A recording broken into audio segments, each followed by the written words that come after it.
Ladies and gentlemen, dear organizers, members of the Hudson Institute, good afternoon, dear friends of Kosovo.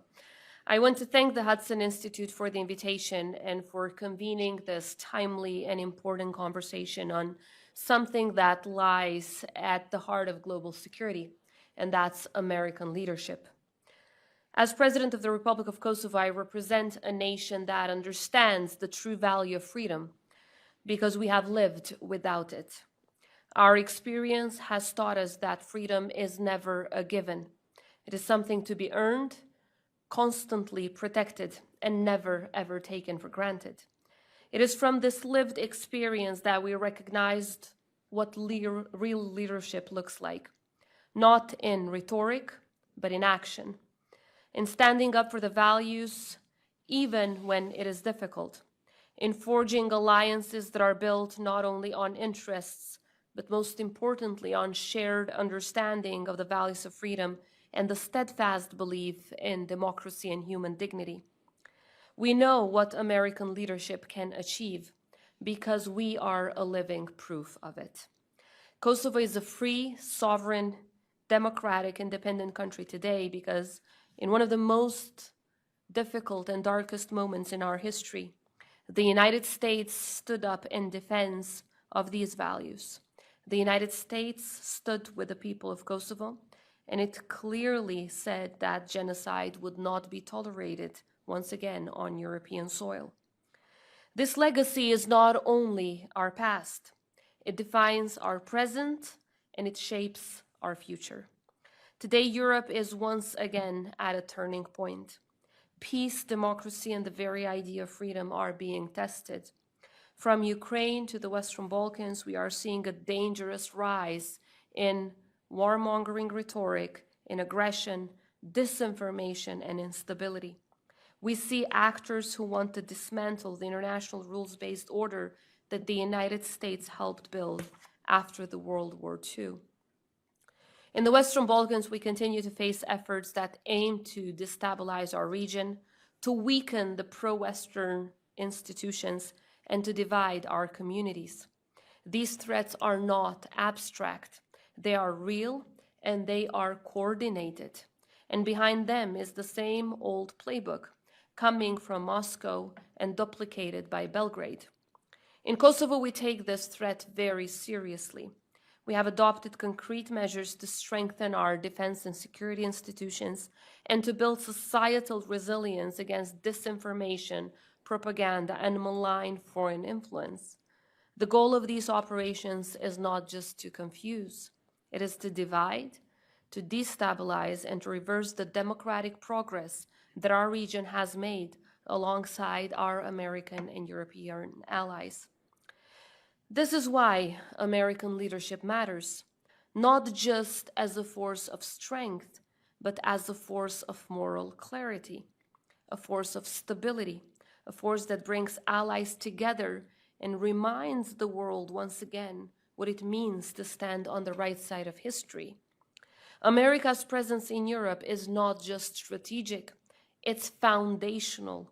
Where there is American leadership, there's always more peace, more stability, more freedom, and more opportunity then for people to thrive.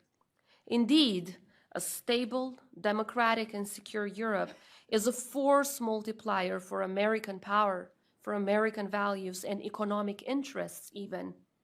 Every democracy defended, every alliance strengthened, and every malign tendency countered in our region is not only a win for us, but also for the United States of America. Because instability in the Balkans never stays contained, it spills over. But so does stability, so does peace, so does prosperity. When America invests in peace in our region, it prevents far more costly crises tomorrow.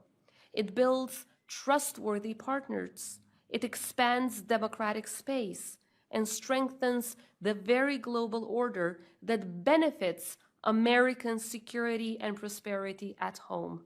That's why US presence is not only welcomed, it is essential.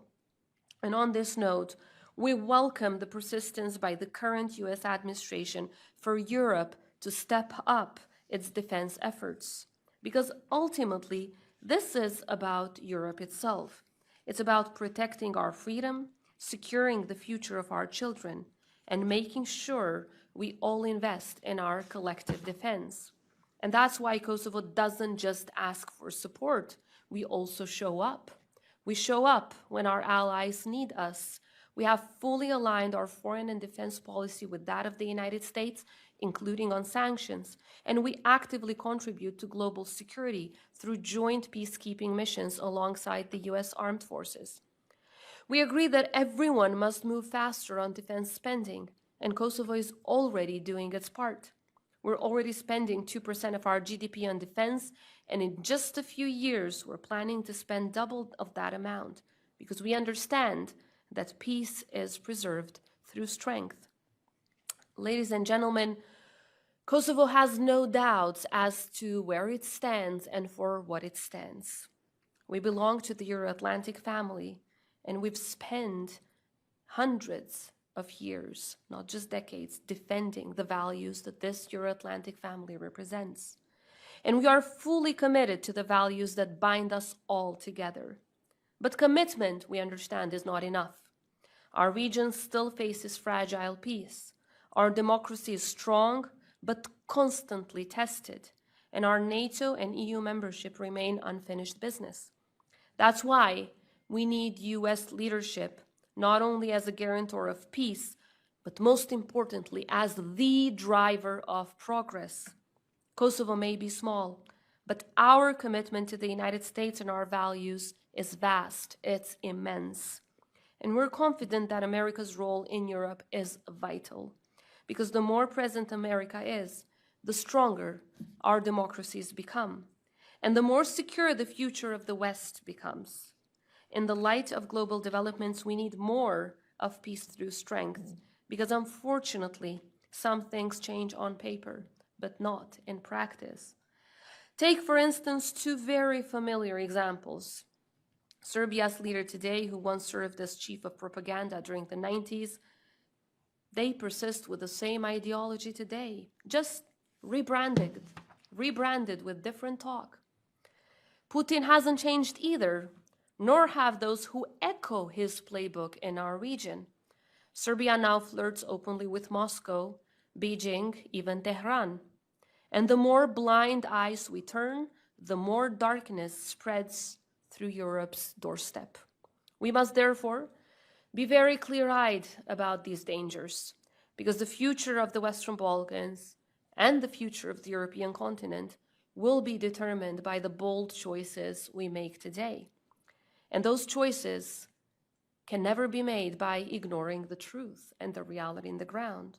And those choices, most importantly, require American leadership. So let me close with this. The United States is not just Kosovo's closest ally. It is the very reason we are free and alive today. And it is the reason we believe in the power of leadership rooted in those values that were so perfectly demonstrated in Kosovo. American engagement in Europe is a strategic necessity. It's a strategic necessity for Europe, for the United States, and for every single nation around the globe that believes in freedom. Thank you very much, and I look forward to our conversation.